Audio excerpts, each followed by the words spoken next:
You're listening to the Broadway Podcast Network. There's a cat over here. There's a cat over there. And the wrong one died. And the wrong one died.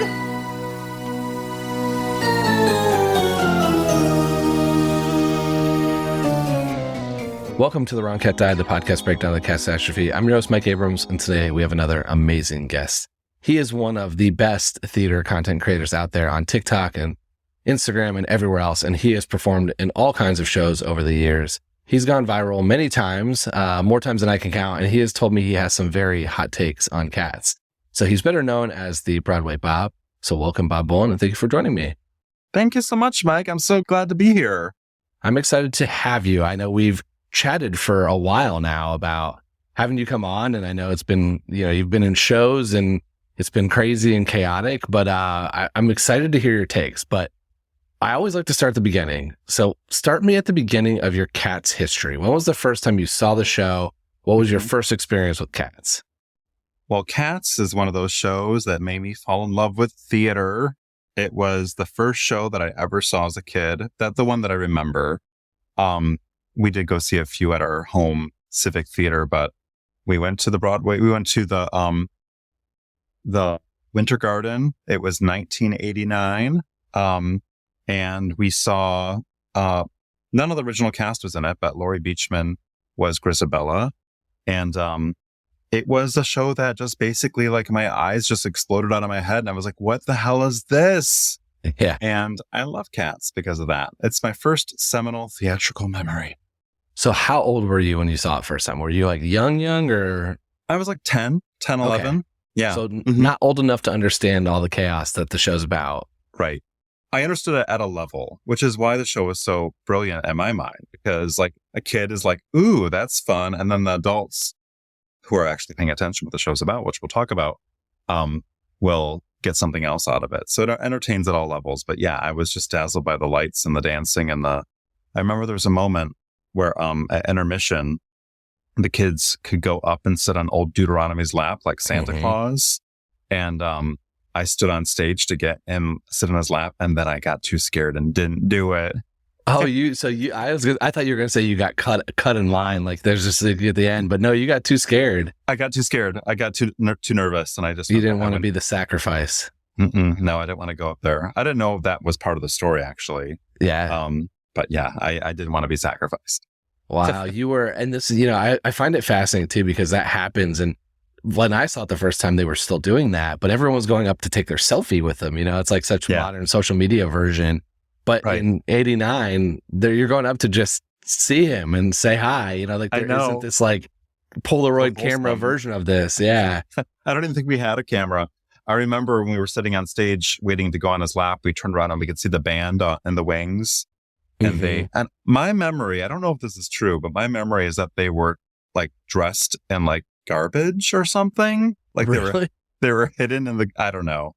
Maybe my 9-10-year-old mind made that up, but that's what I remember. I love that. I mean, I would hope they do a really good job of making everything feel like you're in the junkyard. And from what I heard of everything at the Winter Garden, that was critical piece of it. So there could have been like the band, they are in the junkyard with you. Yeah. Yeah. I mean, it was just like, I remember when they pulled the wall down to reveal Growl Tiger's last stand, which I've seen many productions of this show. Let's just say that I've seen the original Broadway. I've seen the tour. I saw the inflatable sets tour twice. I've seen a community theater production and a production at a small storefront theater in Chicago. Where in that production, the gal who played Grisabella, it was in this tiny little theater that like the front door was walking out into the street, and there was like the L train was going outside, but it was a winter storm that was happening during the afternoon that we saw this performance. And the gal playing Grisabella had to stand outside to wait to get in for her first entrance to sing her first iteration of Memory. And when she walked inside, she was covered in snow. It was so poetic. I was gonna say, it's very on brand, like this. She's returning to the junkyard for real. Right. So I've seen all the shows, but like I think I'm always trying to catch that magic that I felt as a kid, trying to find it again. Sometimes I do, but it was Have one you of those seen shows. the newer version from Andy Blankenbuehler, or have you mostly I seen did. original? I saw the Okay. tour. Yeah, So you saw the most recent tour. I did. Amazing. And you've not done it yet. Is it a dream to do it? If I could play Grisabella, because I can't dance, which I think is part and parcel to the show. There's no touching. I can barely even touch my toes. So I think it's a matter of ability versus want or desire. Okay. To do it. Okay. As I say, you got to be a mover, and maybe there's like I think everyone dances though, because I'm like, oh, you could just do Buster Jones, but it's like, no, Right. Buster Jones still does Gus and dances in the beginning. Listen, if Betty Buckley could play it, not a dancer, I think I could play it. Yeah. You're ready. Does Old Deuteronomy dance at all? Like, and even the new, like I could do that. Not really, actually. I don't think Old Deuteronomy dances in the new one, but you've got to be ready to sit on stage and scare children. Be very good at that. Yeah. So you've seen all different iterations of it, and it's all been kind of a core foundation of you getting into theater. Yeah. And so what was the next show you remember seeing after Cats? It was the prerequisites that we all saw at our age. It was Cats, then Phantom, then Les Mis, then Miss Saigon. Those were the ones that we saw. All the British mega musicals were the shows that were really the big thing when I was a kid. But it was, it was one of those shows that was just part of the path. I think there's a lot of people who are my age that kind of followed that same trajectory of shows, Yeah, I had the reverse. So I didn't see any of them because I didn't grow up really in a theater community. I mean, my mom is a music teacher and we went to shows, but we went to the touring Broadway, and I grew up going to every sporting event in Indiana ever. So it was like, that was my role. And then I occasionally went to one here, and then I moved to New York. And that's how I ended up at Cats the first time. Is I said, I need to go see all of that classic. That whole list you have said, I had seen none of them before I moved to New York. And so I kind of had that of wow, I probably should see some of these now that they're here and I live here and I'm down the street from it. And that's how I ended up at Cats the first time. So it is kind of an interesting piece of where it gets you into theater for sure. A lot deeper. It does. I want to come back to Cats because I want to hear your hot takes. But before we do that, I want to hear how you got into the content creation, because you have a lot of fun on TikTok and you have had some things go viral and some things that, depending on when you're listening to this, that have been recently viral and have been viral in the past. And you've had a lot of fun with it. But how did you kind of end up into this world of amassing your following? It's a really good question because I have no idea. I think it's one of those things where it's timing. I think I joined TikTok right like at the beginning of the pandemic when everyone was getting onto it. And there really wasn't theater talk at that point. It was like me and a few other people who are still on there. And I think that people were scrambling to find some way to engage with a thing that was just taken away from all of us, And so I just happened to just like I barely even knew what TikTok was when I did my first TikTok, like probably most people, but it was still like relatively new. And all of a sudden I was finding myself connecting with all these people, and some of them people that I've like looked up to and respected for a long time were all of a sudden following me and engaging with me because they're all home and bored. Right. Yeah. And that just kind of happened. So I think I hit the timing, in a way. And also, I think it's just being, honest and yourself. And I think also it sounds kind of gross, but finding a niche. TikTok has a hard time, finding like you're beholden to the algorithm, which everyone talks about. And you can have the most amazing content, but people aren't seeing it because TikTok doesn't know who your audience is. So if you can really niche yourself and find a way to and talk about a specific topic, it will start pulling audiences toward you. So it's a little bit of having a clear understanding of what you represent when you go on TikTok. And I used to write about theater for like 7 years. I used to review theater and write about it in like the Huffington Post and other places. So it's just something I've always kind of done, but more in the writing form. And then just talking about it and putting my face on camera was a new thing for me. And in a way, I like it because it doesn't require all the editing and you know, you can just be yourself and just talk. It's a lot easier that way. But I kind of stumbled into it in some way. Yeah. It's super authentic. And I think that's why it lands. And I think that's exactly what you're saying is you're you, and you can tell it's not, you know, it's real, and it's, you know, in some cases raw, but also because you don't have to have that huge high production value, clearly edited and spent days working on, you can be in the moment and you can respond in the moment, and you can reply to a comment with another video and have some like continued conversation. And the Theater Talk community is very amazing people. So like they're very engaging and really super like nice people there to really move theater forward versus it feeling like a sale, you know, like there's some clear TikTok where I'm like, oh, I'm being pushed to do this or think this way versus just sharing about theater to try to improve the community. And it's a very authentic thing. I'm too niche on TikTok, which is where, you know, like you got to be niche, but I'm way too niche that like they have no idea who my content is. Is your niche this podcast, or is this It is something this else? podcast. It's Okay. only this podcast. It's That's the only amazing. TikTok I have. I have personal Instagrams and everything else and for the, you know, for this, but I did not create one for TikTok. I only have the podcast one. And it's a little, you know, what I make is meme based stuff, but I'm not on camera that often. So I'm too narrow, but it's really fun to kind of see how that goes. Have you had a moment in your, you know, influencing kind of career now that you were just like, wow, that really took off, and I cannot believe that this is what went viral? I mean, the most viral video I have on my TikTok channel is one where I was in our camper and I didn't want to do the dishes, so I put like these covers on our sink that like make it look like it's the cover of the sink, so it hides your dishes, if that makes sense.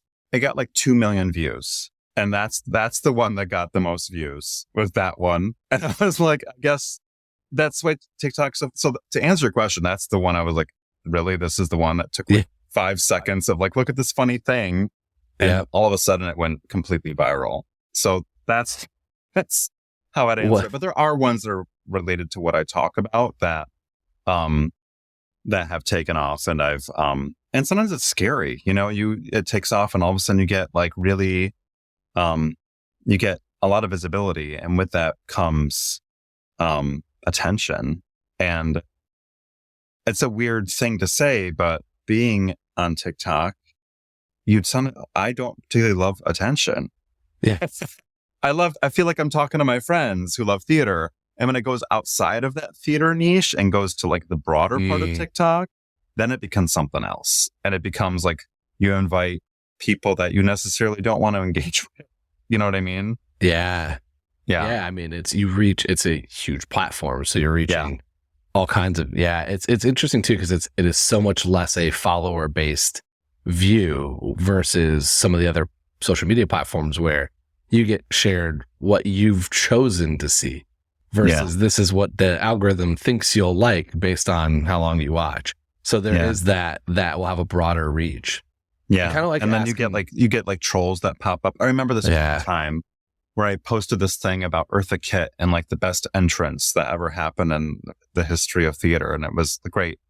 And I remember it still sticks with me. It's so silly. This person, because it went viral, this entrance, and this person commented and said, the only grand entrance that I'm paying attention to is that cold sore that's on your mouth or something like that. And I was like, what? It was so just out of left field and made me feel really self-conscious. And I felt bad that it hit me so hard. I was like, I am 43 years old. Why am I so about that? It always amazes me when someone has decided, that decides to troll, like that they have spent time seeing this content. It's like, I'm going to post this to make this person feel bad. And they like, that's what they do with their day and their life. And Like Yeah. I half the time forget to like something I enjoyed, let alone been like, oh, I'm ready to make this person think about this comment for the next 10 weeks or whatever Right. that is. There's something to be said about people who that makes them happy to do that. Yeah. Right. What's the reverse of that? What's one thing that you posted that you're like, this is good, and then nobody saw it? I feel like there's so much. Like, I love, like, one thing I love to do, it's so stupid, is I love to do these, I don't know even how to describe it. They're kind of like lip syncs of Patti LuPone. Patti LuPone is my jam. She's my favorite performer. And, I do these She things loves where, like, cats. she loves cats. Oh yeah, she does. Her and Angela Weber just get along so friends. smashingly.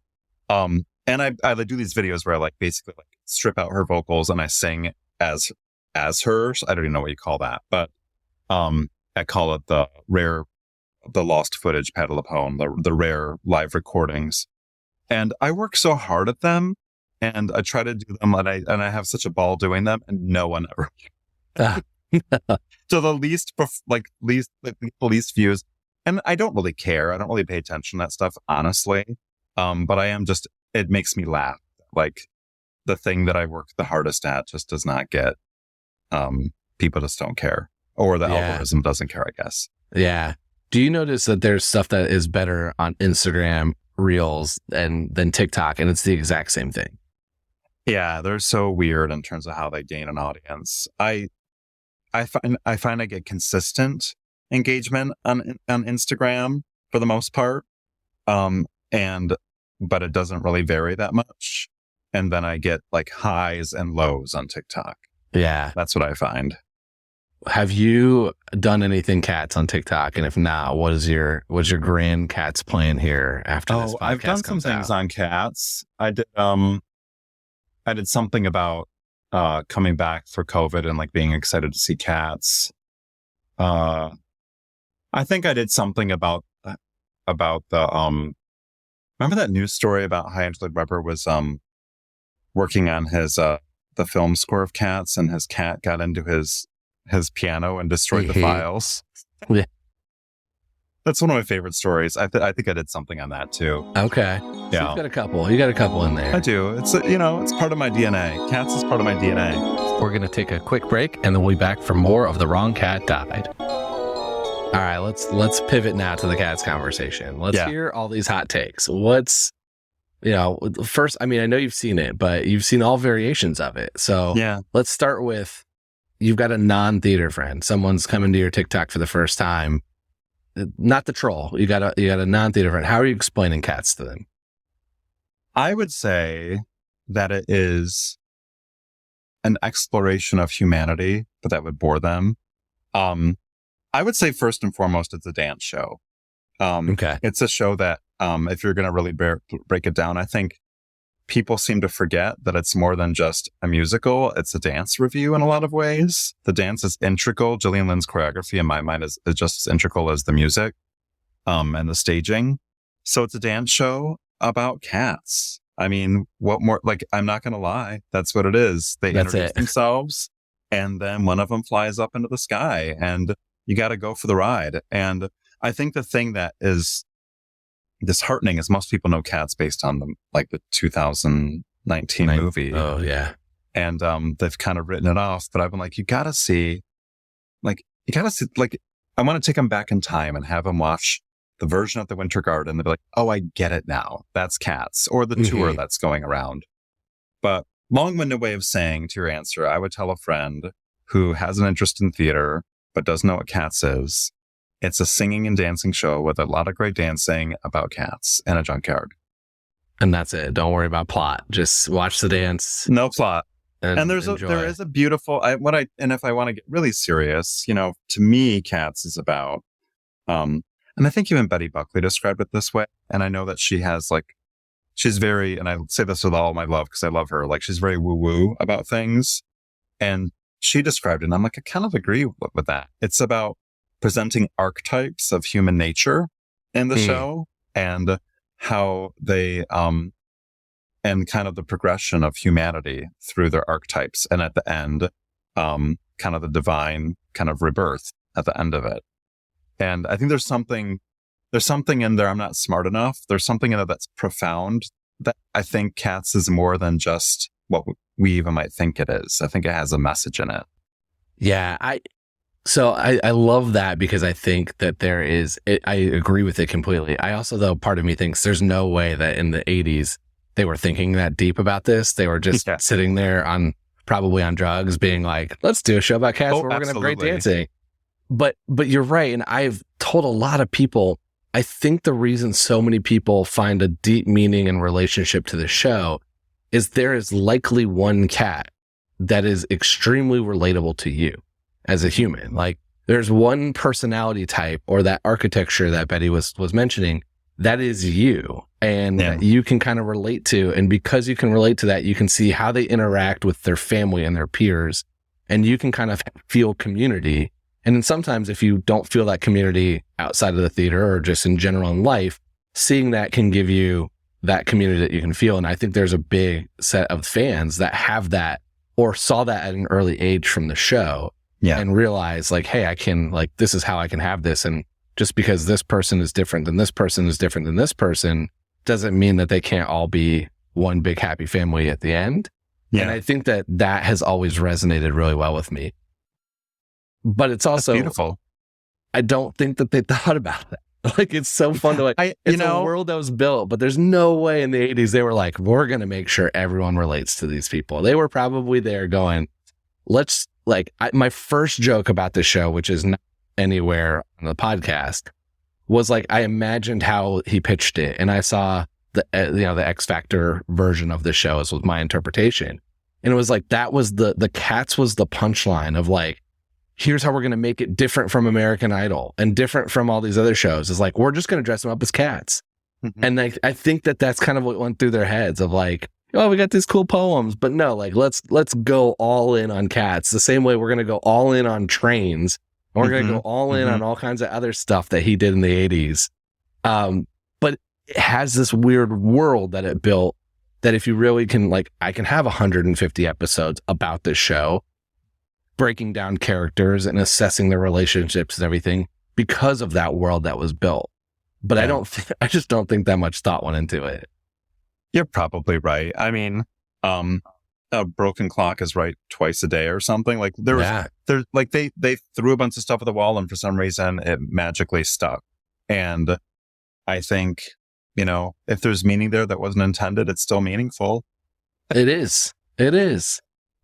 I think that's what's great about it, though. And that's why I've yet to meet somebody, and I'll challenge. It's nobody who's listening to this, but I've challenged everyone who has learned that I do this podcast. And I've said, and they say, oh, I hate cats.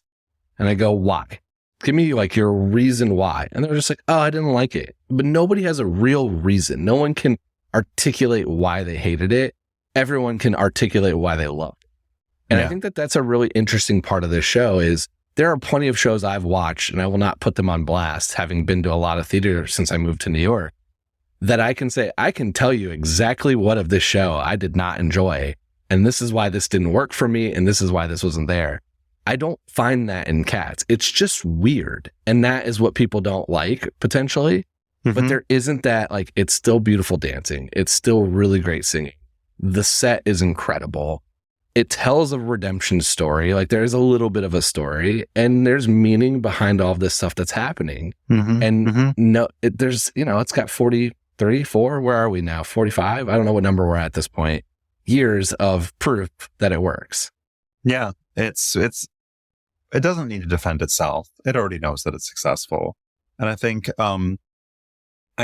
it's also was helpful too. And you've like, just from a very basic perspective, it appeals to a global audience because you don't have to know how to speak English to understand what's going on that stage. It tells the story itself. So I think the fact that it's global in nature really gives it standing power too. So in a lot of ways, they were smart with like creating kind of a plotless musical that you could follow pretty easily just by looking at, what's happening on the stage. Yeah.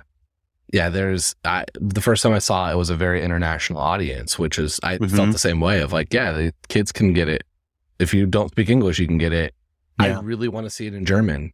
And I know that it exists in Vienna, that they do that. I saw it in Stuttgart when I was in Germany.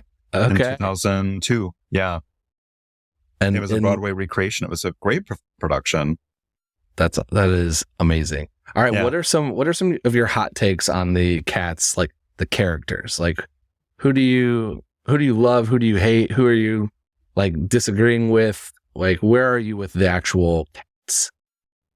Let's see. You know, I think that McCavity is, I think they've made too much about McCavity. They need to stop being obsessed about that dude. I don't quite know what the hell he's done, but they've made him into a thing. I think he needs to go to a therapist. I think that Skimble Shanks is hot. Very Okay. sexy. I like a train moment, especially in the movie. That was the one thing in the movie that was salvageable, was Skimble Shanks. And his tap dancing.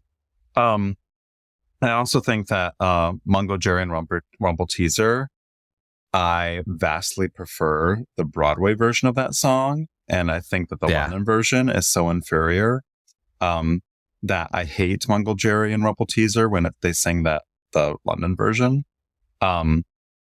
And I think that they're assholes, both of them. Like, just complete assholes. I also have two cats of my own in real life, and they are Mungo Jerry and Rumple Teaser. They're just like spinning around in the morning, breaking shit, like getting into trouble. They're doing cartwheels and they do cartwheels. They grab each other's ankles and spin around. And I think, it's quite obvious, but I think Grizabella is one of the best roles for a musical actress. And it is one of my favorite roles on the stage. And if I were an actress, I would love it because, you get up to sing one song and you're done. And you get to like steal the show. You don't even have to like 15 break minutes. a sweat. 15 minutes on stage in the old way they did it. I think the new way they make the Grizabella dance in the beginning in a slightly different costume. Mm-hmm. But before it was 15 minutes. You would come out a little bit at the end of Act 2, or, you kind of scare everyone off. Then you sing Little Memory for a little bit, and then you go back and then you sing your song and you fly up to the heavyset layer. What do you think Judi Dench would have been like in that role? Like, what would your thoughts be? I mean, I love it. I think it would have been great. Yeah. I don't know her ability because I don't have the history of like her singing chops to be able to do that. I think that role, you've got to be able to belt Memory at a level to belt it. And like, cause it's the only song most people that are a casual fan are going to know.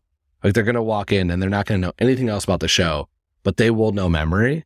Yeah. And so if it's delivered poorly, it is in a bad way memorable, but when it's delivered well, it's unforgettable. So I just I don't know I know Judi Dench from more recent of my life. Yeah. I'm like, can she do that? If she could, I mean, she's incredibly talented and she was supposed to do it, right? Like she was going to do it and then she tore like her Achilles tendon or something right beforehand, and Elaine Page stepped in. There's actually press photos of her in the Grizabella costume.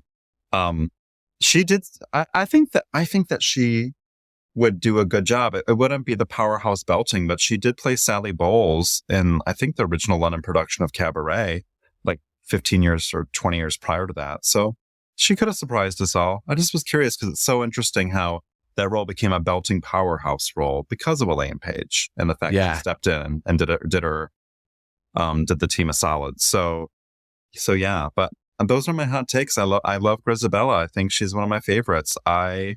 Sometimes I feel like an outsider looking in, to quote Adira Van Hansen, and there she is being the outsider, and she's had a past. Mm-hmm. We had a cat when we first moved into the city, and we had this really janky garden apartment. And the first night I opened the back door and there was like this alley cat that was there that became our cat. Like we adopted that day.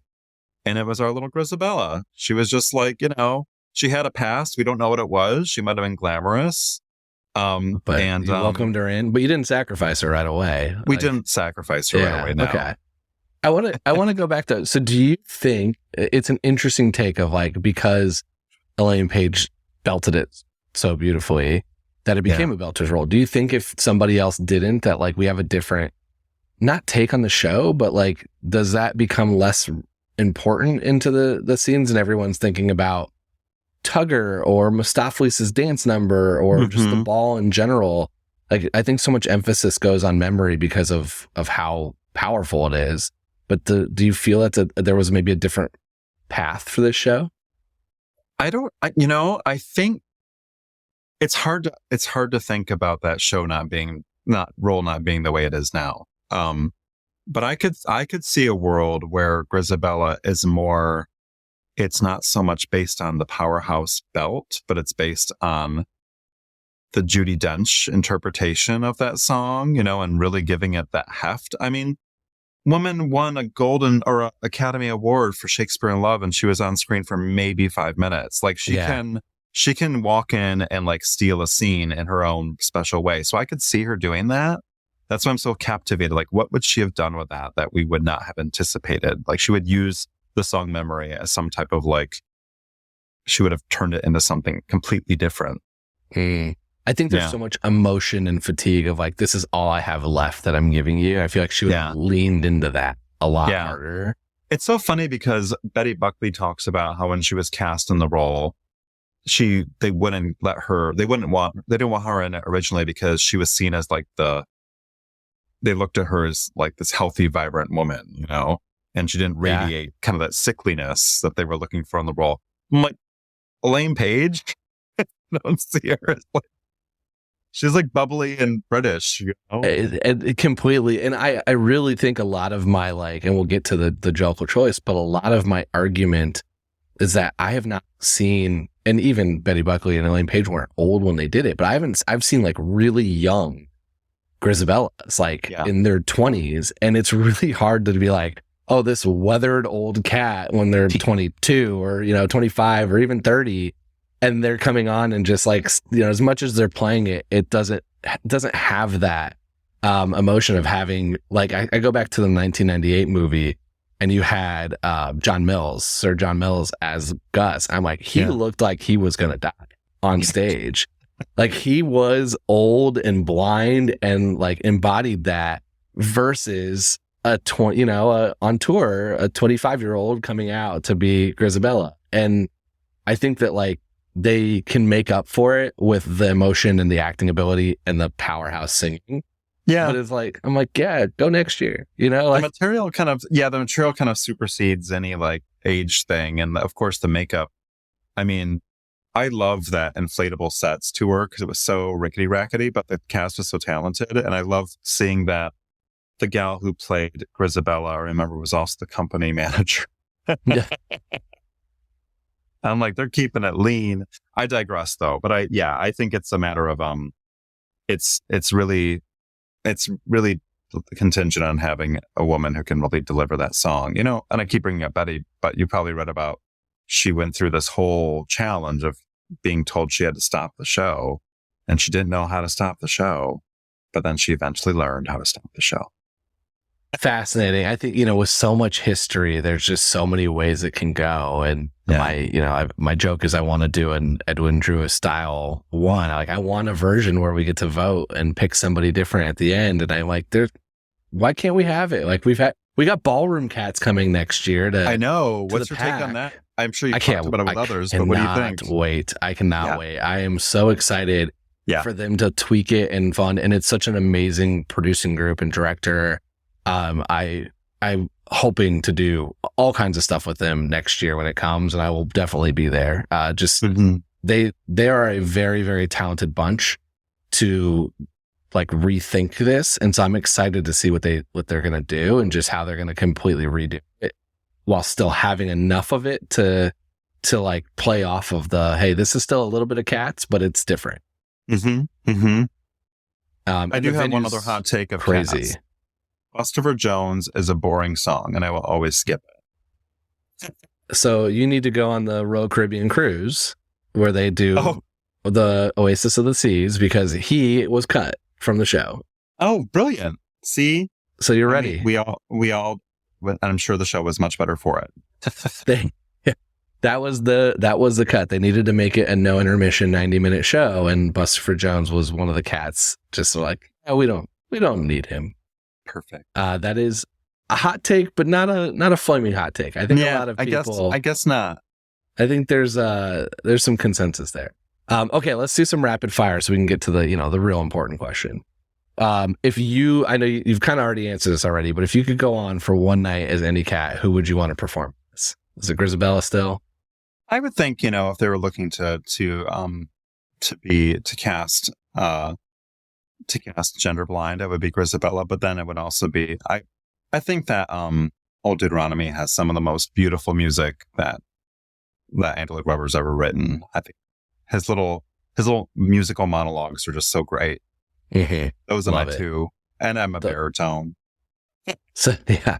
I ask this question usually saying like, forget if you can sing it, dance it, male, female, whatever, because I can't do any of them. So when I'm thinking about it, I'd be like, I can't sing, I can't dance, I can't fathom doing this. If I'm based off of that and I could just I would love to do that and be able to do it, I would choose the hesitation, Mr. Mistopheles. Yeah. To be able to do the turns and to do the turns, wear that jacket and jump down and go presto. Come on, it's great. My answer for the similar reason is I think it'd be really fun to do Mungo Jerry, because it'd be fun to have that. I love the non-British version as well, like the Broadway version. Then you get to do it kind of with a scene partner. You get to dance with another cat, and you get to do those cartwheels, which I can imagine if I was a child trying to attempt it with my sibling, which we would have hurt ourselves the same way we hurt ourselves trying to be the Three Ninjas and whatever else we saw happening on any movie we saw. But that was always kind of my go-to answer. Or you pick something that's so vastly out of character for you, because it's the Architects. What's the one that's not you normally, so you can go experience the chaos of that other type of personality? Yeah. I love that. So you gave me your least favorite, which was Buster Jones, but who's your favorite cat, personality-wise? Personality-wise? Oh, let me think about this. I think, I love, I'm blanking on who's the ones who sing, Bomb and Demeter, Bombalurina and Demeter. Yes. From Cavities. Yes. Yeah. I love them. I love their sexiness, their sass. They know what's up. They have the best number in the show. Mm-hmm. I love their outfit. I remember when I saw it when I was a kid, I remember it was the late 80s. And these two women sitting in front of me, were just dressed up in their normal outfit, but they had kind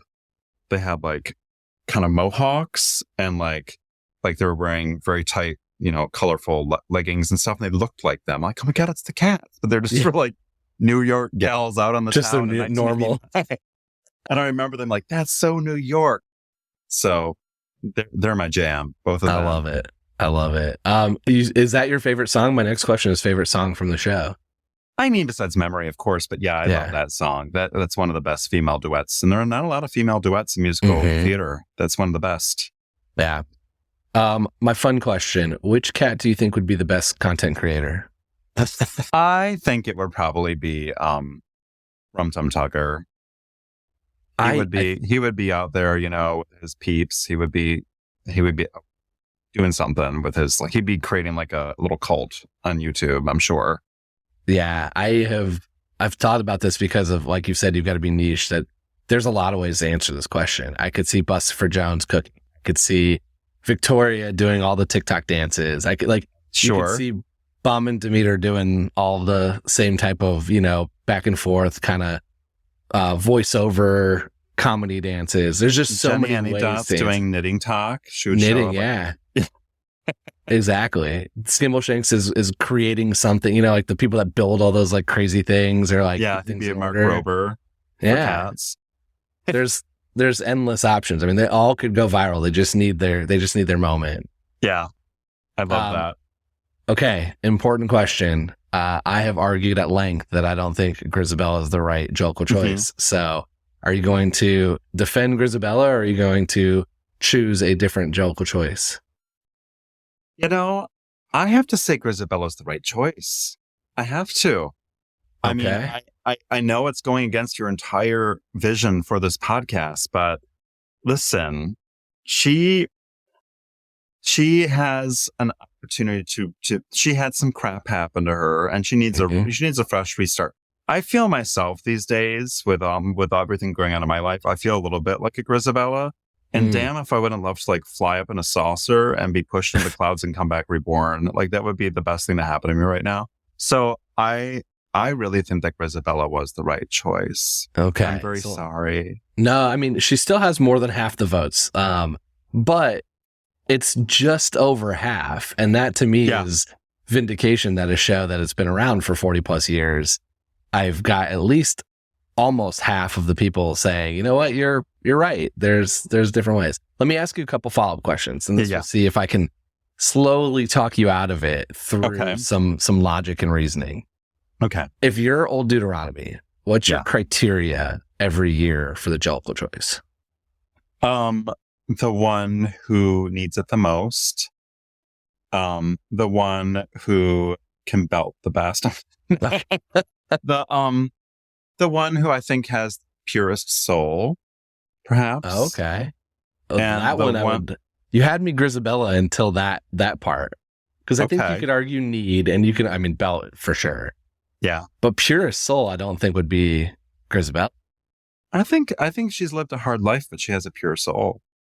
I think you can be you can have been around the block, but you can have a soul that I think all the other ones demonstrate some kind of flaw, and like there's greed, there's lust, there's envy, there's all this stuff. And Grisabella is just trying to survive, right? She's just trying. Gus? What about Gus? Gus. Well, he did a whole number that basically exploited Asians. So I think until 2016. So yeah, fair.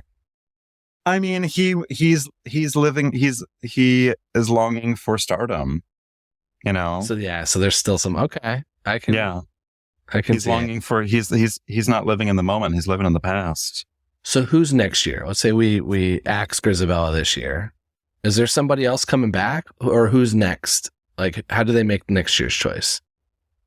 I would say if I were to look at the list and I have a list of cats pulled up here on Wikipedia, I would think Gus would probably be the most logical next choice. I mean, he is the one that probably needs it the most.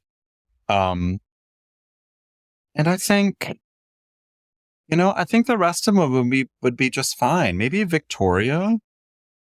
I think she seems like she needs to, I don't know. My hot take is Victoria was last year's choice, and this is her being reborn. Oh, I haven't heard you say that. I like that. It was brought up with a Victoria in an episode. I'm drawing a blank on which Victoria, and I was like, I think that's right. I think that that's her being reborn, and that's why she's white and pure and has her moments, because she was last year. But I love as we think about this, again, going back to, I don't think they thought about this at all, but we're only given one ball.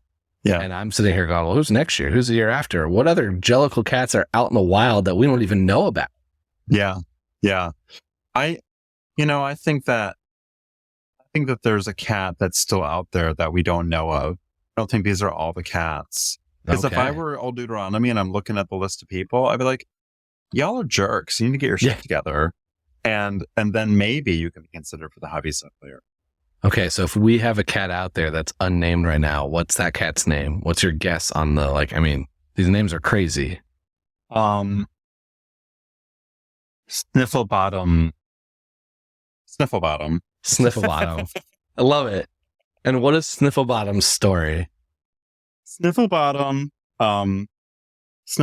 came from a very rich household. But then the owner passed away, and Snifflebottom found himself going from a very high and extravagant life to having to be in foster care, and had to go around to all different houses, and no one knew his real name because they never knew what his name was. And finally, he just kind of lost himself after a while because no one knew who he was because he never had a consistent owner. But for a good chunk of his life, he was living it high. I think that's his backstory. He's really good. He's really good at hiding. He sounds like he's next year's choice. Like he's got the same rough past. He's got to come back. He's Pure But soul, ready to go. He's a little different than Grisabella, though, because he, rather than belting his song, he mimes aggressively. Oh, mimes. I was going to say hip hop, but we've already Hip-hop? tried that. We've tried that in the show and it didn't go well. Oh, yeah. Didn't they have that in the London revival? They had the London Tugger. But yeah, I Yeah. think he doesn't have to belt. Let's give him some other, Yeah. something like even more obscure for that. Maybe he yodels. I think yodeling is good. I think maybe he's really good at like just doing a lot of jumping jacks. Oh, in jumping succession. jacks. Okay. Or Parkour. He's going to parkour the junkyard. could be that. Or he's just really good at he's really good at choosing good books to read. Oh, okay. He's So he's very on well Book Talk. read. He's on Book Talk. He doesn't present He's- well on a stage, but if you're looking for a good book, he will know he'll look at you and be like, "This is the book you should." He has got you ready to go for, you got to finish your Goodreads goal by the end of December, and Yeah. so he's got. It doesn't he's make got for a you good covered. musical. No, that is his magical power, and it's so powerful we have to sacrifice that. We just can't have people reading all willy nilly around here. We've got to get this guy out. I think I need to do more cocaine to make up that story. I think that's what I need to do. There is a group on Tumblr that has a version of this, not Snifflebottom, but they either act as a cat or they create their own characters and they live real life scenarios through chatting. I've not done it. I have had interviews with people who were into it and it sounds fascinating. It sounds way more wholesome than what I thought it was going to be when I first heard about it. Yeah. And I think Snifflebottom has a life there. I would, at first I love that they're doing that. I think I think that's awesome. And maybe he does. Maybe I should invest some time in building out this character beyond the 20 seconds I've given thought to it. I think when this comes out, this is going to be your viral TikTok. Actually, this is going to be the one that we both make and we're like, this is it. And then no one sees it. But I will see if I can get, I know there are the one thing I've learned through this is there are some incredible Cats artists. And so if you're listening to this and you're one of those Cats artists, and I will shoot this to a few of the ones I know, let's see some Snifflebottom drawings. Like, can someone create us a Snifflebottom cat and we can have an image to go with that? I love it. I don't know where I came up with that name, but I'm actually, the more you say it, the more I'm like, yeah, that's correct. That is the correct response.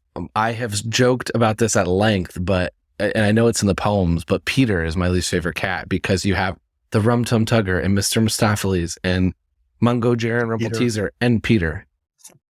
And I'm like, I need a Snifflebottom. Like I need something creative or crazy. I don't need Peter. I guess it's funny in our library that we have in the house, there's the T.S. Eliot Book of Poems. And I remember reading it, but I never read about Peter. Peter's in the naming of cats. And just as one of the, they have the three names. It's one of the examples.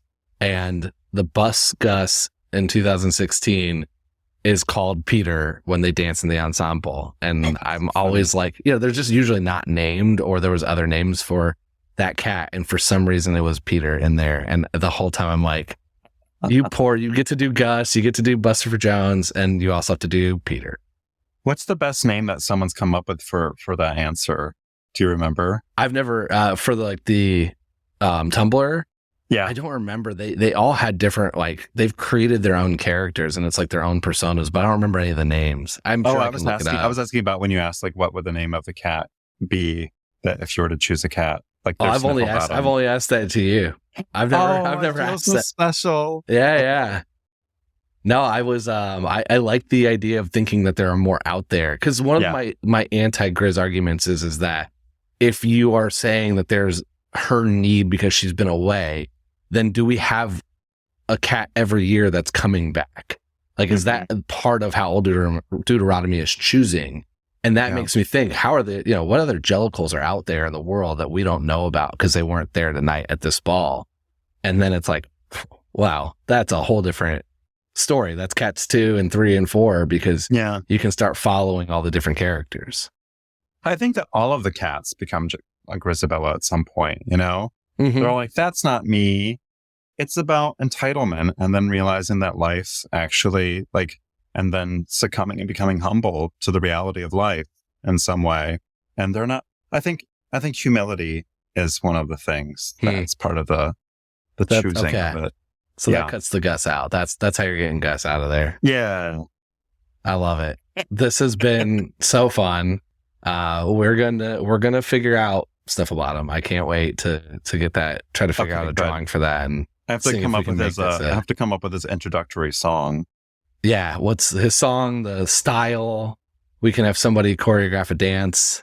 Mm-hmm. There's who's he's gonna have relationships with, or he or she. Well, I mean, do we know?